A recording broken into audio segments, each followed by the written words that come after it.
આજના મુખ્ય અને અગત્યના સમાચાર વિશે ફટાફટ વાત કરીએ તે પહેલાં જો તમે અમારી ચેનલમાં નવા હોય અને સબસ્ક્રાઈબ ના કર્યું તો સબસ્ક્રાઈબ કરી લેજો. માવઠાની એક મોટી મહત્ત્વની આગાહી સામે આવી છે. કડકડતી ઠંડી વચ્ચે હવામાન વિભાગે ફરી કમોસમી વરસાદની આગાહી કરી છે. ખેડૂતોને ચિંતા વધારતી કમોસમી આગાહીને લઈને પાક નુકસાનના ફરી વાદળો ઘેરાયા છે. દક્ષિણ પૂર્વ અરબી સમુદ્રમાં ઉપરવાસમાં સાયકોલોજી સર્ક્યુલેશનને સક્રિય થવાને કારણે સાયકોલોજીને લીધે ગુજરાતમાં હળવો વરસાદ પડી શકે છે. તેમજ હવામાન ખાતાના અધિકારીએ જણાવ્યું હતું કે આજે અને આવતીકાલે રાજ્યના કેટલાક ભાગોમાં છૂટાછવાયા વરસાદની આગાહી કરવામાં આવી છે.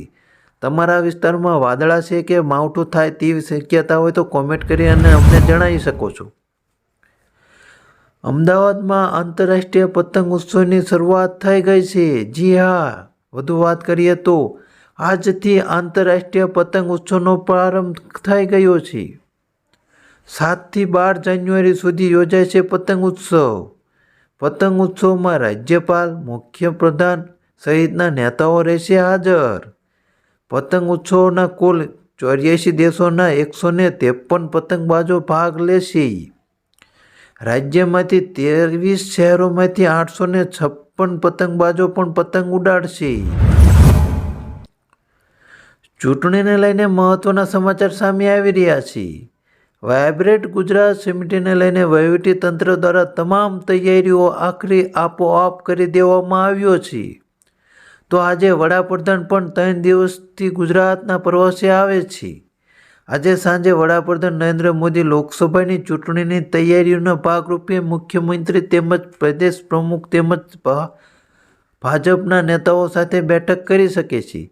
તો બીજી તરફ ભાજપે લોકસભાની 3 બેઠક દીઠ ક્લસ્ટર બનાવીને 3 પૂર્વ મંત્રીઓને 8 નેતાઓને જવાબદારી સોંપવાનું મુખ્ય કાર્ય કરી શકે છે. આગળના સમાચાર વિશે વાત કરીએ તો ચાઇનીઝ દોરીને લઈને મહત્વના સમાચાર સામે આવી રહ્યા છે. જો તમે પણ ચાઇનીઝ દોરીનો ઉપયોગ કરતા હોય તો તમારા માટે પણ કામના સમાચાર છે. ચાઇનીઝ દોરીએ એક યુવતીનો ભોગ લીધો છે. નડિયાદના વણિયાવાડથી ફતેપુરા જવા માટેના રોડ પર બન્યો છે એક્સિડન્ટ. એક્ટિવા પર જતી યુવતીના ગળામાં આવી જતા ચાઇનીઝ દોરી યુવતીનું ગળું કપાઈ જતા યુવતીનું મોત નીપજ્યું છે. અત્યારે ચાઇનીઝ દોરીનું વેચાણ અને વપરાશ કરવા ઉપર પ્રતિબંધ છે. પીએમ મોદી ગુજરાતના પ્રવાસે છે અને જાણો 9 અને 10 તારીખે તેમનો કાર્યક્રમ શું રહેશે.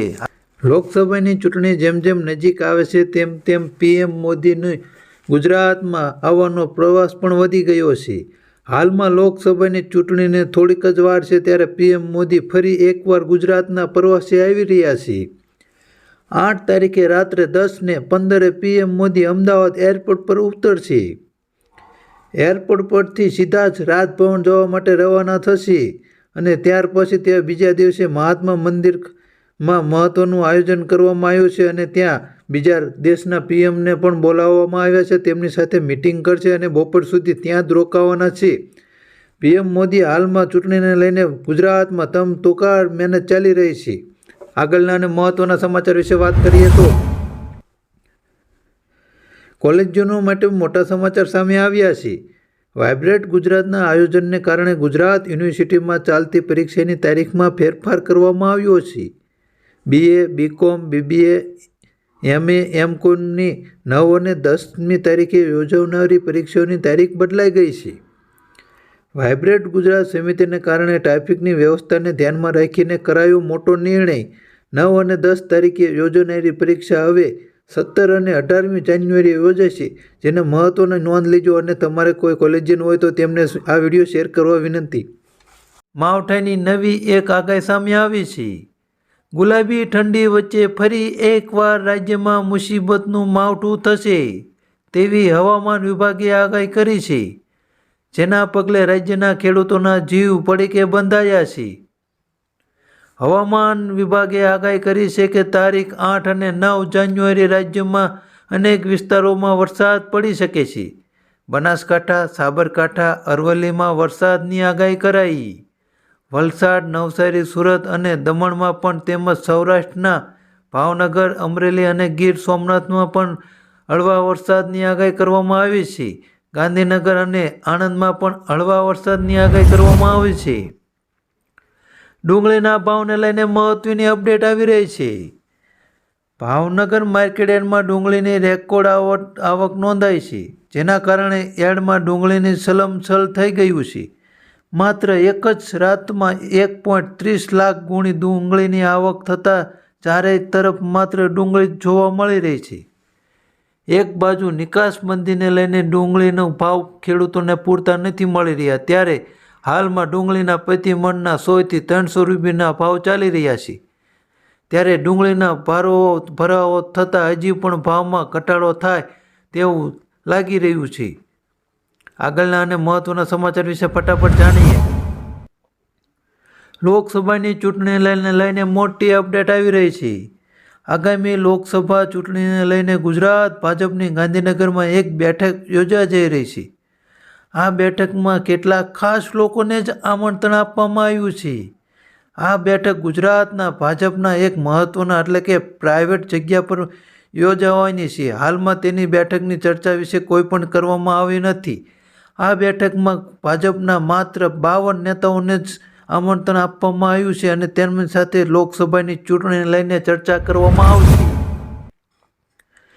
જીપીએસ આધારિત ટોલ નાકું. જી હા, દેશના 2 મુખ્ય માર્ગ પર ટૂંક જ સમયમાં જીપીએસ આધારિત ટોલ સિસ્ટમ શરૂ થવા જઈ રહી છે. આ અંતર્ગત પેસેન્જરે માત્ર અંતરની મુસાફરી માટે ટોલ ચૂકવવો પડશે. વાત જાણે એમ છે કે હાલમાં દિલ્હી જયપુર હાઈવે અને બેંગલુરુ મૈસૂર એક્સપ્રેસમાં આ સિસ્ટમ શરૂ થવા જઈ રહી છે. આ બંને માર્ગો પર તેમની તૈયારીઓ પૂરજોરથી ચાલી રહી છે અને ટોલની સચોટ ગણતરી માટે દિલ્હી જયપુર હાઈવેનું જીઓ ફેન્સિંગ શરૂ કરવામાં આવ્યું છે. હાલમાં તમે જેટલું રસ્તા પર ચાલ્યા છો તેટલો જ ટોલ ચૂકવવામાં આવશે તેવી મહત્વની અપડેટ આવી રહી છે. ઉત્તરાયણને લઈને મહત્વના સમાચાર સામે આવી રહ્યા છે.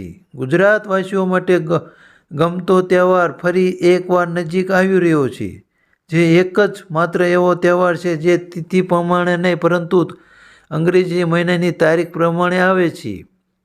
ત્યારે અમદાવાદવાસીઓને આવતીકાલથી જ પતંગ મહોત્સવની શરૂઆત થવા જઈ રહી છે. 7 થી 14 જાન્યુઆરી સુધી આંતરરાષ્ટ્રીય પતંગ મહોત્સવની ઉજવણી કરવામાં આવશે. અત્રે જણાવી દઈએ કે આવતીકાલે મુખ્યમંત્રી ભૂપેન્દ્ર પટેલ રિવરફ્રન્ટ પર કાઇટ ફેસ્ટિવલનો શુભારંભ કરાવશે. આ પતંગ મહોત્સવમાં 55 દેશોના 153 પતંગબાજો પતંગ ચગાવશે. 12 રાજ્યના 68 અને ગુજરાતના 865 પતંગબાજો પણ ભાગ લઈ શકે છે. ગૌતમ અદાણીને લઈને સૌથી મોટા સમાચાર હાલમાં મળી રહ્યા છે. ગૌતમ અદાણી ફરી એકવાર એશિયાનો સૌથી મોટો ધનવાન વ્યક્તિ બનવા જઈ રહ્યો છે. અદાણી ગ્રુપના ચેરમેન અને દિગ્ગજ ઉદ્યોગપતિ ગૌતમ અદાણી ફરી એકવાર ભારતના સૌથી અમીર વ્યક્તિ બની ગયા છે. વાત જાણે એમ છે કે અદાણીને હાલમાં શુક્રવારે સવારે 9:30 વાગ્યા સુધીમાં તેમની કુલ નેટવર્ક 97.6 બિલિયન સુધી પહોંચી ગઈ હતી. તેમને એક જ દિવસમાં 7.67 અજબનો વધારો થયો હતો, તેથી તેમને આ સિદ્ધિ હાંસલ થઈ હતી. હાલમાં અદાણી ભારતનો સૌથી ધનવાન વ્યક્તિ બની ગયા છે. આગળના સમાચાર વિશે વાત કરીએ તો